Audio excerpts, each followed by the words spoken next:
Mi madre habría comprendido que había sido engañada.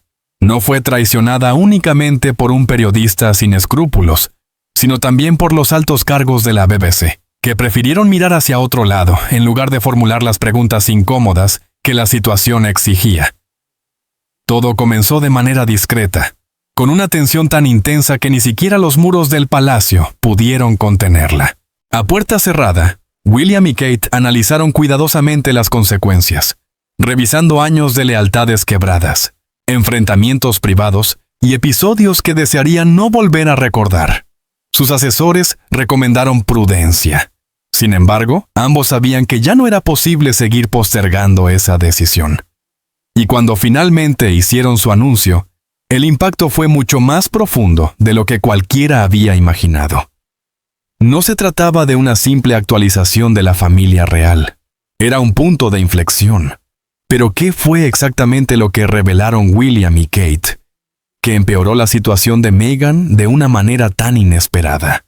Fue el día en que el palacio trazó una línea definitiva. Cuando el príncipe William dio un paso al frente, no fue un discurso más. Sonó como el portazo de una puerta que había permanecido abierta durante demasiado tiempo. Aquel momento tuvo un peso que el público británico no había presenciado en décadas. Por primera vez en la historia moderna de la realeza, el futuro rey rompía públicamente vínculos con un familiar que aún conservaba títulos reales. Sin embargo, lo que verdaderamente sacudió al país no fue solo la decisión, sino la forma en que fue comunicada. La voz de William se mantuvo serena, controlada y sorprendentemente fría. Cada palabra estaba cuidadosamente elegida. No hubo filtraciones discretas, ni comunicados preparados, ni periodistas afines transmitiendo mensajes aprobados de antemano. Fue una demostración de autoridad directa, clara e incuestionable. Detrás de ese mensaje se encontraba un palacio que había redistribuido el poder de forma silenciosa pero firme. Semanas antes de esta declaración histórica, el rey Carlos había transferido discretamente el control total de la comunicación de crisis a William y Catherine. Fuentes internas describieron este gesto como el verdadero inicio de una nueva era real, en un contexto marcado por los problemas de salud del monarca y la pérdida progresiva de confianza en las estrategias mediáticas tradicionales del palacio. Este cambio no fue meramente simbólico. Fue una cuestión de supervivencia. La monarquía ya no podía permitirse respuestas torpes, divisiones internas, ni que narrativas externas definieran su imagen. El sistema debía transformarse o la institución continuaría perdiendo credibilidad. Tan solo 2 noches antes del anuncio de William, se produjo otro movimiento crucial entre bastidores. En Clarence House, el rey Carlos firmó una orden confidencial, posteriormente conocida como el Mandato de Otoño. Este documento otorgaba a Catherine, princesa de Gales, plena autoridad para gestionar las consecuencias de las renovadas menciones de Meghan Markle en asuntos relacionados con Epstein, cartas filtradas y la creciente hostilidad de ciertos medios estadounidenses. Al mismo tiempo, William recibió una misión clara e inequívoca: convertirse en la voz de la monarquía en los momentos que exigieran claridad, firmeza y decisiones definitivas. En la práctica, Catherine asumiría el control del relato y William sería quien lo expresara públicamente. Así, cuando llegó aquella fría mañana de octubre, William no dudó. A las pocas horas de su declaración, la maquinaria mediática de Meghan en California estalló. Las redes sociales y columnas de opinión se inundaron de acusaciones: favoritismo hacia Catherine, presión emocional, crueldad por parte de la familia real y una supuesta traición del rey Carlos. Durante 5 años, William había optado por el silencio, negándose a responder acusación tras acusación. Pero esta vez el equilibrio había cambiado. De pie en la galería de retratos del palacio, frente a un reducido grupo de periodistas, habló con una precisión que dejó a todos impactados. Afirmó de manera categórica que ningún miembro de la realeza había acosado a Meghan, que Catherine jamás había sido favorecida en su perjuicio, y que el caos vivido era consecuencia de factores muy distintos a los que se habían difundido públicamente. Las propias decisiones de Meghan y sus reiterados intentos de desacreditar a la institución fueron señalados como el origen del conflicto. Luego llegó una revelación que dejó atónitos incluso a los corresponsales más veteranos del palacio. William hizo público que se habían reunido pruebas que demostraban una manipulación mediática deliberada, incluyendo artículos pagados con el objetivo específico de dañar la reputación de Catherine. No se trataba de malentendidos fortuitos, afirmó, sino de acciones calculadas e intencionadas. Posteriormente, periodistas confirmaron que el príncipe se refería a una serie de publicaciones respaldadas por campañas de relaciones públicas a finales de 2024, en las que se insinuaba que la popularidad de Catherine había sido utilizada como herramienta de influencia, y que el rey Carlos se sentía amenazado por el creciente perfil internacional de Meghan. De manera discreta, algunos de esos medios retiraron los artículos. Sin embargo, la revelación final fue la que golpeó con más fuerza. William desveló que Meghan había colaborado en secreto con Sarah Ferguson. Fergie, aprovechando viejos resentimientos hacia la monarquía, habría sido utilizada como un canal de presión, no contra la institución en general, sino directamente contra Catherine, precisamente durante el periodo más delicado de su recuperación del cáncer en 2024. Dentro del palacio, la reacción cambió de inmediato. El asombro dio paso a una lucidez fría y decidida. Resultó evidente que se habían traspasado límites irreversibles, fronteras que jamás podrían restablecerse. En ese silencio cargado de comprensión, todos los implicados asumieron una verdad incuestionable. Lo que ocurriera a continuación transformaría la monarquía de una forma que el público apenas podía imaginar. Los días siguientes no se limitaron a comunicados oficiales o reacciones mediáticas.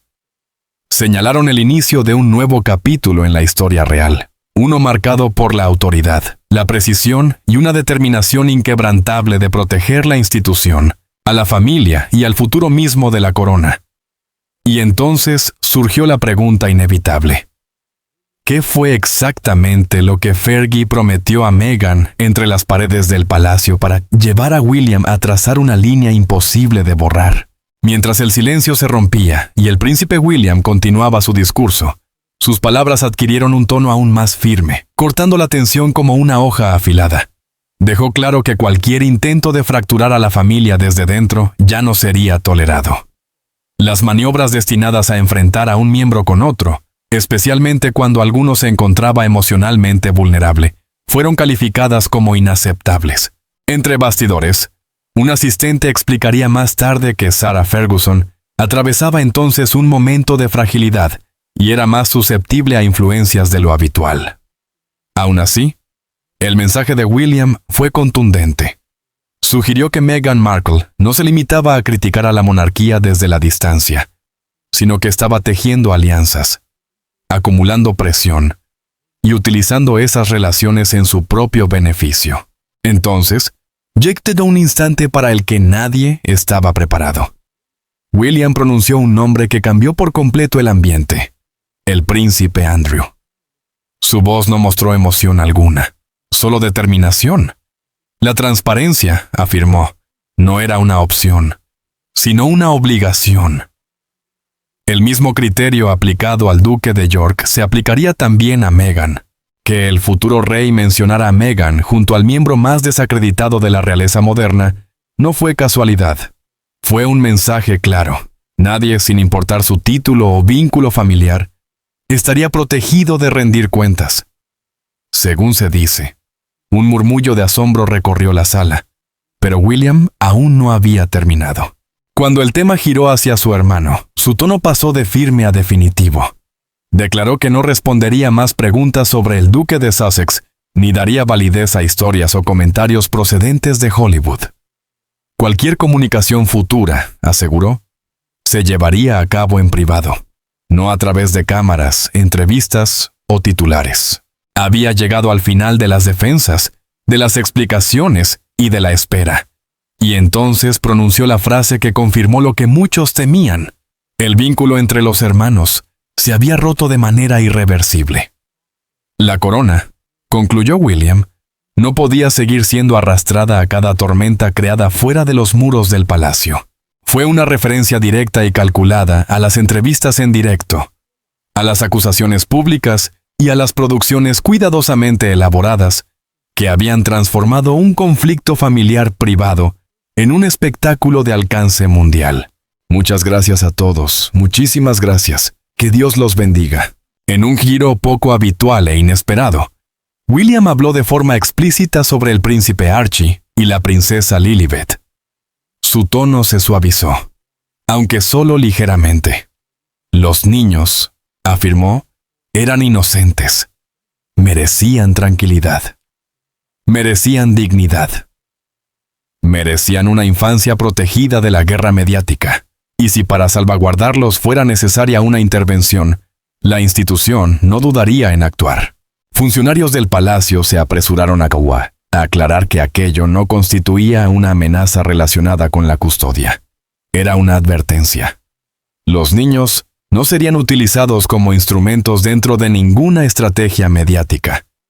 En privado, personas cercanas a William aseguraron que ese momento surgió del dolor, no de la ira. Se decía que estaba profundamente afectado por la idea de que su sobrina y su sobrino crecieran rodeados de cámaras, ruido y conflictos que jamás habían elegido. En cuestión de horas, la reacción fue explosiva en todo el Reino Unido. El lema "Stand with William" se colocó en lo más alto de las tendencias. En Estados Unidos, los programas de debate se encendieron con indignación y discusiones acaloradas.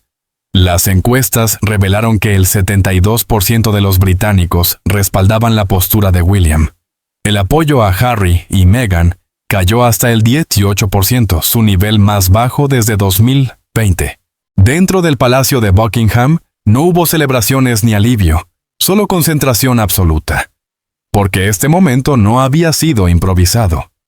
2 semanas antes de la contundente declaración pública, el príncipe William había convocado una reunión privada con 8 de los asesores más confiables del palacio. Dentro de los muros históricos del castillo de Windsor, el ambiente era tenso, las apuestas, más altas que nunca. Los rumores de filtraciones, manipulación mediática y una creciente presión pública pesaban sobre todos los presentes. Fue allí, tras puertas cerradas y lejos de miradas indiscretas, donde William pronunció la frase que cambiaría el rumbo de la monarquía. Ya no podían permanecer pasivos frente a lo que él describió como un sabotaje deliberado. A partir de ese instante, comenzó a tomar forma un plan meticuloso. Cada movimiento fue calculado, cada palabra medida, cada decisión estratégicamente alineada para proteger la corona, a la familia y el futuro de la institución. La pregunta inevitable surgió entonces. ¿Qué descubrió realmente William en esas reuniones privadas en Windsor que lo obligó a actuar? ¿Y hasta dónde llegarían las consecuencias dentro de la familia real? Lo que vino después fue la filtración que forzó la mano de la corona desde el interior del palacio. Más tarde, los funcionarios describirían la respuesta como la más severa desde la crisis de abdicación de 1936. Por primera vez en generaciones, la Unidad de Comunicaciones Reales activó lo que los expertos denominaron un protocolo de separación total contra un miembro vivo de la Casa de Windsor. El detonante no fue una entrevista ni una aparición inesperada. Fue algo mucho más peligroso. A finales de septiembre de 2025, un conjunto de mensajes privados, presuntamente escritos por Meghan Markle, entre 2021 y principios de 2023, comenzó a circular dentro del palacio. En cuestión de horas, estaban por todas partes. Según los funcionarios que los revisaron, los mensajes iban mucho más allá de la frustración o el desánimo.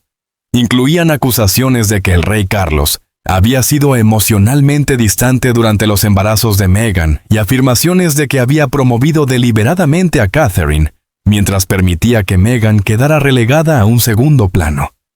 Uno de los mensajes contenía, según se informó, una advertencia imposible de ignorar. Si Carlos no la defendía, entonces la historia lo haría por ella. El palacio reaccionó con rapidez. En menos de 24 horas, se celebraron reuniones de emergencia entre altos cargos. Al frente de esas conversaciones estaba Lady Fiona Walsingham, subdirectora de Asuntos Soberanos. Se convocó a abogados y también a antiguos especialistas en riesgos del MI6. Su evaluación fue directa e inquietante. Meghan ya no era vista simplemente como una duquesa descontenta. Pasó a ser considerada una amenaza estratégica de comunicación para la corona. Solo unos días después, el 9 de octubre de 2025, el rey Carlos dio un paso que redefiniría el futuro de la monarquía. Enfrentando problemas de salud y una caída en los índices de aprobación tras el escándalo inmobiliario del príncipe Andrew, emitió un documento sellado, conocido internamente como el Memorando 2005. Este documento transfería el control total de toda comunicación de crisis al príncipe y la princesa de Gales. El cambio fue inmediato y absoluto. Desde ese momento, William se convirtió en el único miembro de la familia real autorizado a hablar sobre cualquier asunto relacionado con los Sussex. Catherine asumió la responsabilidad de gestionar cómo la familia sería presentada ante el público, definiendo la estrategia y dirigiendo la imagen de la monarquía hacia el futuro. Un colaborador interno lo describió como la última oportunidad de Carlos para reiniciar el sistema, una señal inequívoca de que el palacio había dejado de reaccionar y estaba preparado para tomar el control absoluto de su propio relato. Un antiguo responsable de comunicaciones lo resumió con sobriedad. Aquello no era una simple gestión de daños, era una redefinición profunda de la propia monarquía. Durante años, a puerta cerrada, William había soportado una presión mediática constante dirigida contra su familia, sin responder públicamente. Sin embargo, según fuentes cercanas, el punto de ruptura no fue un nuevo titular. Fue su hermano. Tras repetidos ataques públicos en los que se acusaba a la institución de racismo, crueldad y abandono emocional, Harry optó por guardar silencio. En privado, respaldó las afirmaciones de Meghan. Ese silencio, aseguran los insiders, hirió a William más que cualquier artículo publicado. A comienzos de octubre, William envió a su hermano un último mensaje. Le recordó la verdad que ambos habían vivido juntos. Insistió en que Catherine jamás había actuado con maldad, y luego formuló la pregunta que puso fin a todo. ¿Por qué seguir callado? La respuesta de Harry, revelada más tarde por un asistente, fue contundente. Decir la verdad, afirmó, le costaría todo. Para William, ese fue el instante en que la confianza se derrumbó por completo. A partir de entonces, la paciencia dio paso a la confrontación, y en el centro de todo, había dos niños atrapados en una guerra que nunca eligieron. Durante su discurso público, William dejó algo absolutamente claro. La corona jamás privaría a Archie y a Lilibet de sus derechos, su dignidad ni su futuro. Mientras la tormenta crecía en el exterior, comenzaron a circular susurros entre los muros del palacio. El conflicto había superado con creces lo que el público percibía. Ya no se trataba únicamente de imagen o reputación. Se había convertido en una lucha por el control, la influencia y el rumbo mismo de la monarquía. Tras bastidores, se estaba desplegando silenciosamente un plan mucho más amplio y decisivo. Pero ¿qué había visto realmente William detrás de los movimientos públicos de Meghan y Harry? ¿Y podía eso transformar la monarquía para siempre? El silencio se rompió desde el otro lado del Atlántico.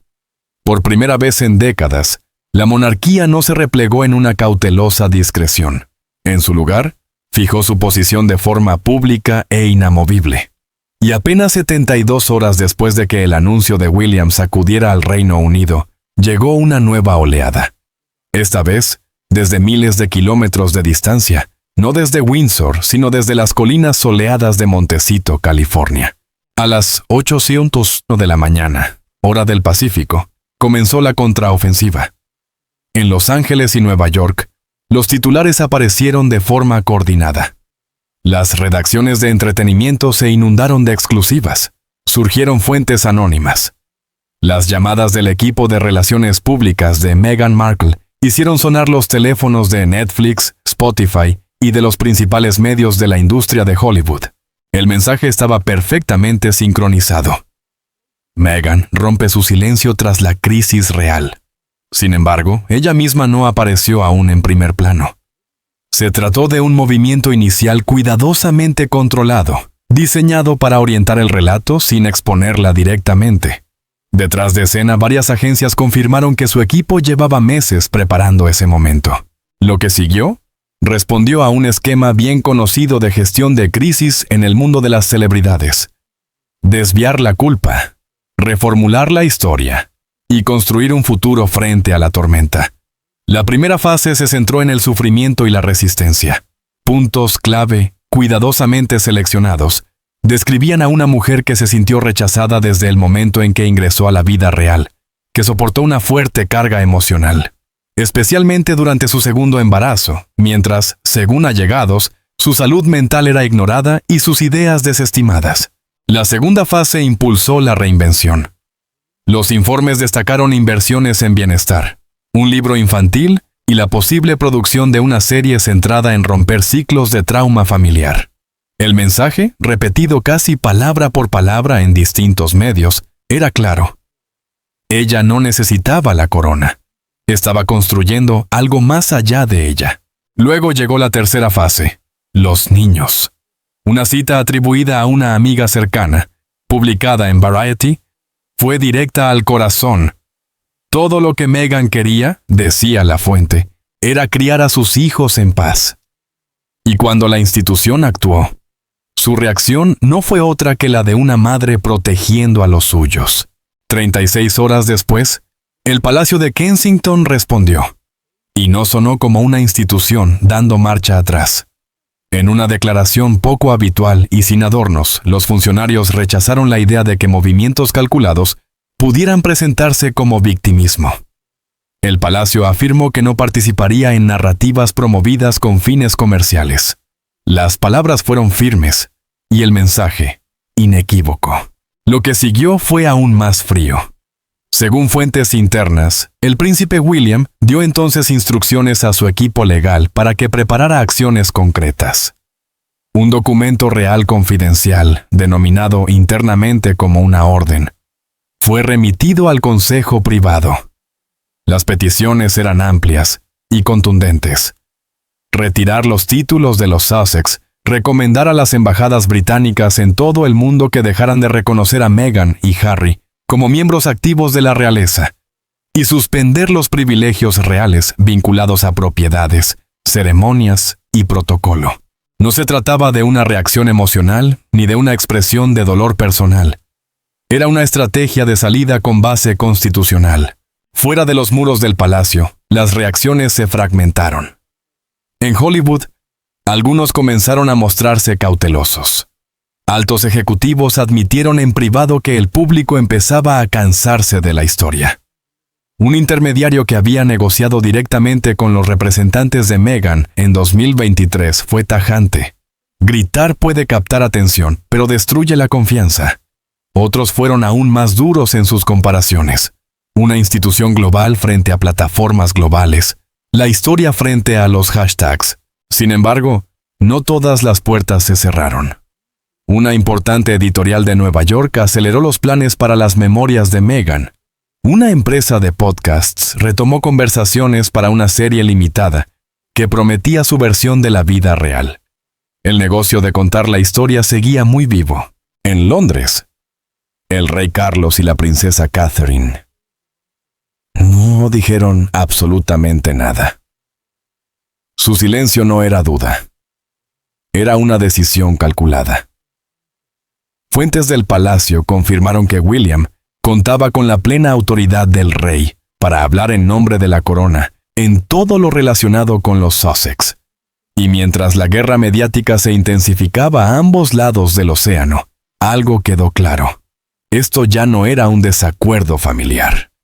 Era un enfrentamiento entre el trono y los focos.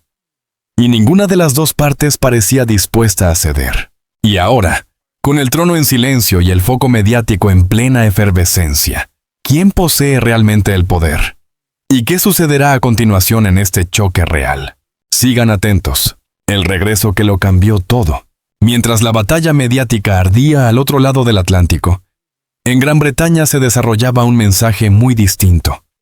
Uno transmitido sin gritos, sin filtraciones y sin titulares dramáticos.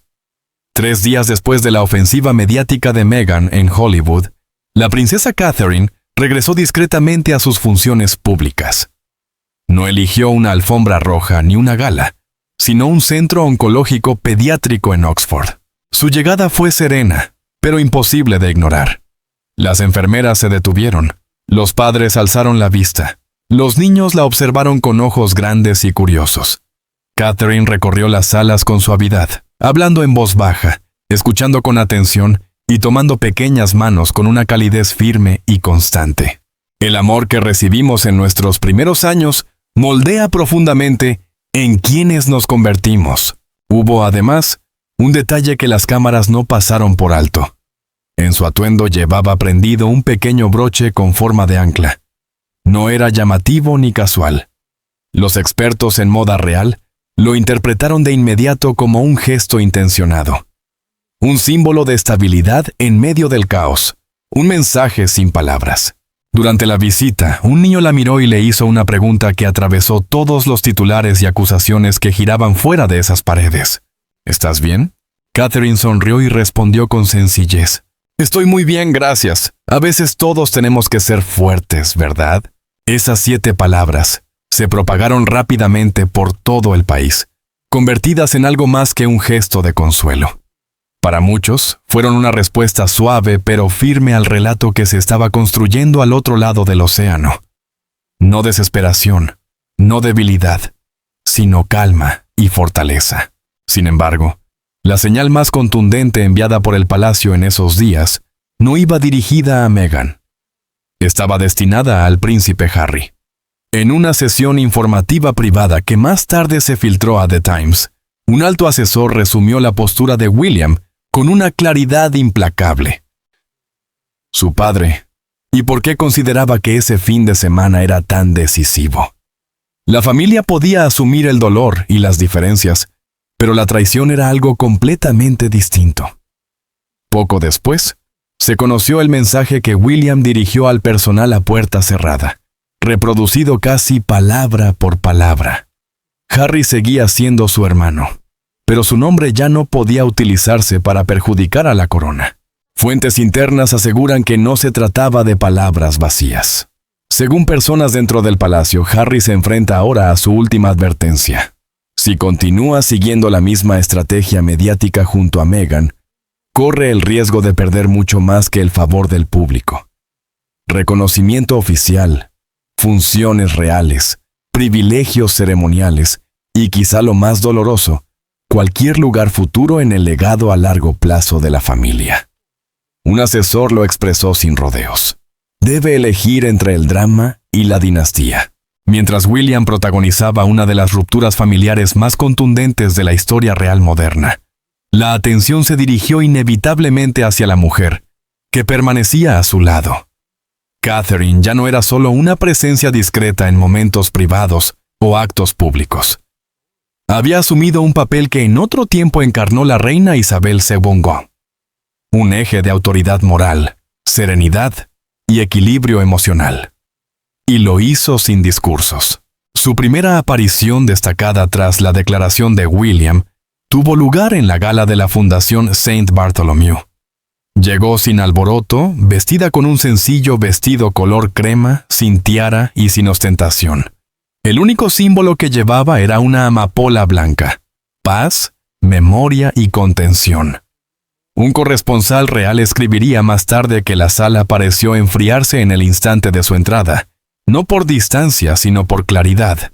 Tras bambalinas, los últimos 6 meses no habían sido fáciles para Catherine.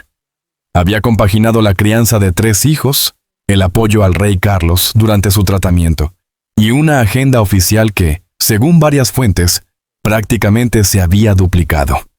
Sin embargo, cuando se le preguntó en privado por las acusaciones de favoritismo y crueldad lanzadas por Meghan, acusaciones que, como muchos señalaron, seguirían repitiéndose, su respuesta dejó incluso a los asesores más veteranos sin palabras.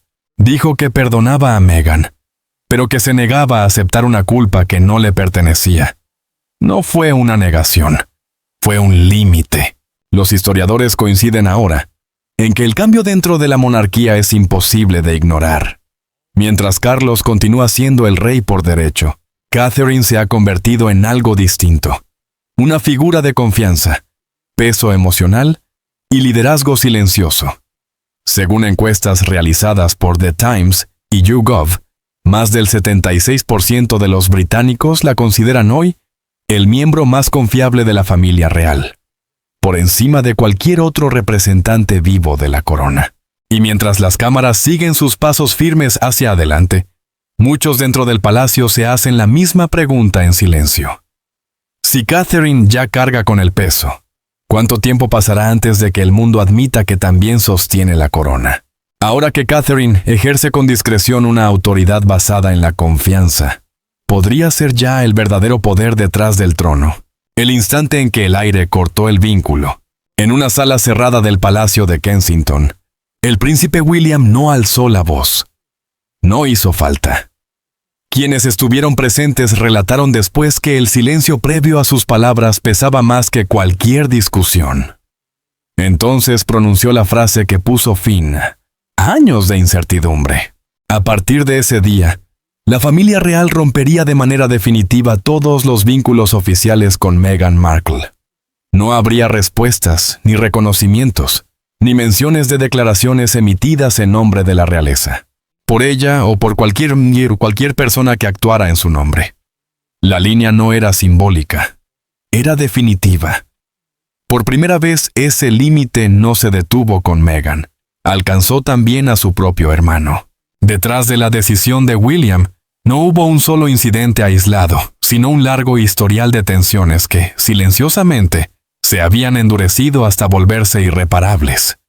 La relación que alguna vez incluyó bromas compartidas, giras benéficas, partidos de rugby y discursos de boda había sido reemplazada por el silencio y la desconfianza. Aunque William había soportado críticas durante años sin responder, fuentes internas del palacio aseguran que observaba de cerca cómo la imagen de los Sussex evolucionaba. De ser percibidos como outsiders heridos, a convertirse en una marca que empujaba más fuerte, más alto y cada vez más cerca de la propia institución. El punto de quiebre llegó con una serie de documentos filtrados y reportes internos que señalaban un proyecto propuesto para Netflix. Según quienes fueron informados, la idea giraba en torno a la maternidad real y estaba diseñada para establecer comparaciones directas entre Meghan y Catherine, con insinuaciones de favoritismo, abandono y sesgo institucional profundo. Lo que enfureció aún más a William fue la silenciosa colaboración de Meghan con Sarah Ferguson, duquesa de York, una veterana outsider del círculo real.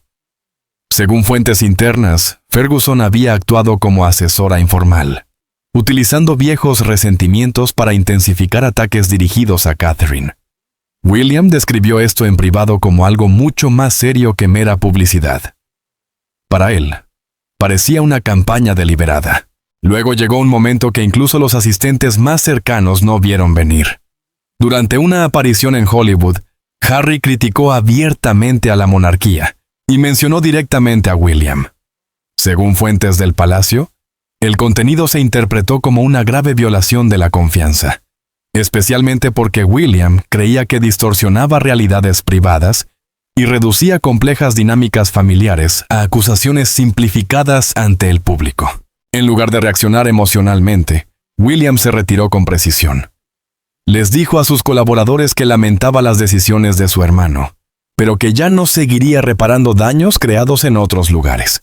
El momento más impactante de la reunión llegó cuando la conversación giró hacia Archie y Lilibet, o como dijo Douglas, fundador de MyAlgae y finalista del premio Earthshot el año pasado. William habló de responsabilidad, no de propiedad. Si alguna vez su entorno se volviera dañino más allá de lo reparable, la corona, afirmó, ofrecería refugio, no como un derecho legal, sino como una obligación hacia niños nacidos en circunstancias que no eligieron. Los asesores quedaron atónitos. Las palabras no contenían amenaza, pero resonaban con fuerza moral. William no culpó a nadie directamente, pero advirtió sobre el uso de los niños para generar simpatía pública, mientras se los rodeaba de ruido constante y conflicto. Luego expuso las razones detrás de su decisión, citando patrones de presión y manipulación. Fotografías retenidas a menos que la cobertura siguiera un guión determinado, confusión con invitaciones, nombres y relatos contradictorios que lastimaban profundamente a la familia, especialmente durante los últimos meses de la reina Isabel. También mencionó propuestas en California que incluían a los niños en conceptos de historias destinadas a producción. Después, William habló de su madre. Recordó a todos cómo una generación había aprendido lo que ocurre cuando los niños crecen bajo el escrutinio y la distorsión. Se negó a permitir que la historia se repitiera. Para dejarlo claro, mencionó la caída del príncipe Andrew. El privilegio, dijo, no es un escudo ante la deshonra, ya sea financiera, emocional, privada o pública. Nadie puede explotar la corona y conservar sus beneficios. Con eso, ordenó acciones concretas. Se suspendieron los títulos honorarios restantes. La marca Sussex quedó excluida de los programas reales oficiales. Se revisaron los últimos roles militares honorarios de Harry. Agencias en Estados Unidos fueron advertidas discretamente de no utilizar la palabra real en promociones sin aprobación del palacio. El rey Carlos, mientras recibía tratamiento, no habló en público. Pero según fuentes, estuvo de acuerdo, no por enojo, sino por protección. Y cuando William abandonó la sala, los asistentes supieron que esto no era una pausa en la historia. Era el final de un capítulo y el inicio de algo que la monarquía ya no podía postergar.